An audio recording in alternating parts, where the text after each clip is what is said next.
He was a second-team All-ACC player. He's got the kind of scoring punch that UConn could use.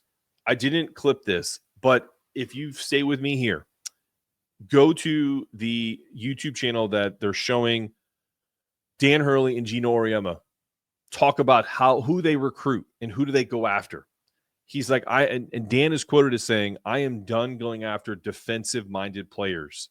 He's like, you can't grab a defensive player and then teach him good offense. You grab an offensive player and then you hopefully get them to teach them good defensive principles. Paraphrasing, obviously. And Gino completely agrees. He's like, you get enough 1,000-point scorers on your roster and you're going to win a lot of games no matter how you're playing defense. They both laugh about it, but it's true. And I think that's a realization that Dan has come to. So when everyone freaks out about, well, we need a guy who can play defense. Yeah, you do, but you also need a guy who can put the ball in the hole. And that's something that UConn struggled with without the action, without manipulating the offense so that Solo gets wide open or a slip or just a post to Terrace. Like they have all these options now. What's wrong with adding another one? And that's where Andrej Stojakovic comes into That's where Andrej Stojakovic comes into the mix. He's got this type of scoring punch. Hurley gets him in the weight room along with Jay Ross, and then Jay Stu coming back. He could be a two-way star.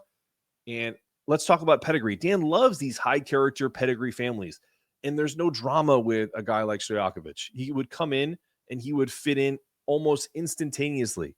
This feels like a natural fit. His defensive growth is the question mark, but again, we've already talked about it. Dan and his staff will work on that. He's got size.